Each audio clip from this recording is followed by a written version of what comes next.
breaking news, Channel 6 is reporting live from Wounded Knee, South Dakota. Lakota Native Americans have seized control of this town in the largest American Indian movement to date. So Josh, who led such protests? Dick Wilson, chairman of the Oglala Lakota, formed a private militia which was accused of selling mineral and grazing rights to whites and accused of murder. The Oglala Sioux civil rights organization have tried to remove Wilson from office but have failed. So this is what seeded the occupation uprising in Wounded Knee. How long has the 300 militiamen held the city captive? We are going on 71 days, and this seems to be the final one, as the U.S. Marshal Service seems to have hold of Wounded Knee.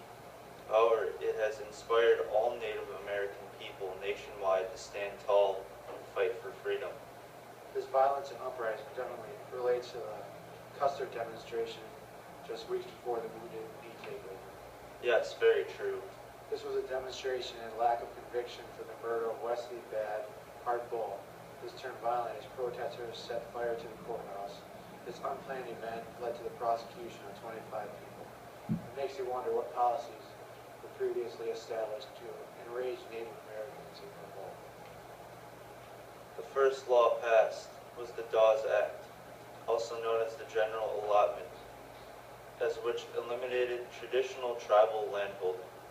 This was a disaster as it led to the reduction of land holdings and increased poverty nationwide. The second was the Wheeler-Howard Act, in turn tried to restore Indigenous communal life and to improve health and welfare. This stopped allotments and sold land back to Native Americans and encouraged economic development and Native democracies. The National Council of Native Americans that was formed in 1944. Focused on reservation and tribal issues, overall promoted economic self-sufficiency and tribal perseverance to their particular way of life.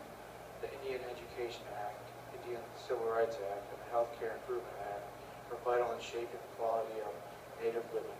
However, it neglected Indigenous people living in more urban areas. Back to you folks, live from Channel 6. Coming to you live from Slick Lizard, Alabama, we've gotten recent reports of the high-security Alcatraz Island in San Francisco, California, being occupied by protesters. Called the Indians of all tribes, their goal is to unify all Indigenous people to achieve political and economic goals alike. This protest is part of the American Indian Movement, or AIM, which started in Minneapolis, Minnesota, to confront injustice against these American Indians.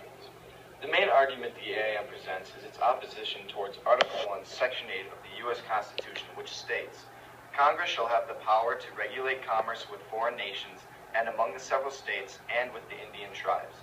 As a result, tribes are given less authority and given less power in government. The Constitution didn't consult the Indians when forming legislature. Urban Indigenous activism combats such injustice with high-profile protests. Some people don't understand today that the Native American standings in the U.S. Throughout the 1950s and the 1970s, unemployment rates ranged up to 70% for Native Americans across the U.S. The Indigenous people have been prejudiced throughout the U.S., simple and plain. For example, in Minneapolis, Minnesota, where I am now, 70% of inmates were Native Americans, while they hold only 10% of the city's population. Suicide rates were also 100 times higher for Native Americans than the white youth. The BIA, or Bureau of Indian Affairs, was an agency that managed land held in trust by the U.S. for Native Americans as well. Coming to you live from Potawatomi Bingo Casino, I'm going to talk about the Indian Acts. The Civil Rights Act applies to Indian tribes and makes many of the promises of the Bill of Rights available in the tribe. The next act is the Indian Self-Determination and Education Assistance Act, which allows some government agencies to enter, contract, and make grants to federally recognized tribes. In 1976, Indian Improvement Act improved the services and facilities of the federal Indian health programs. American Indian Religious Freedom Acts was enacted to allow access to sacred rights and freedom to worship throughout traditional rites and use sacred objects. And the next topic, prevention of the tension of the indigenous people. This is when the Indians were put in custody to provide protection. They were not tried of their charges against them.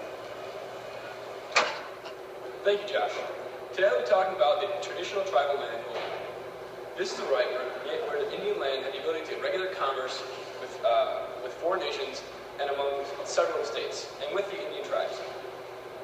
The next topic is the Red Power movement. This is a movement to try to get the federal government to return land which used to be owned by the Native Americans. In 1969, they attempted to get back Alcatraz Island, which they used to own. The final topic I'll be discussing today with you here on Channel 6 News is the Trail of Broken Treaties. This is a countrywide protest which occurred in 1972. It was dedicated to bringing attention to American Indian issues. These issues include living standards and inadequate housing. That's all from the bottle, Alabama. Next time, folks.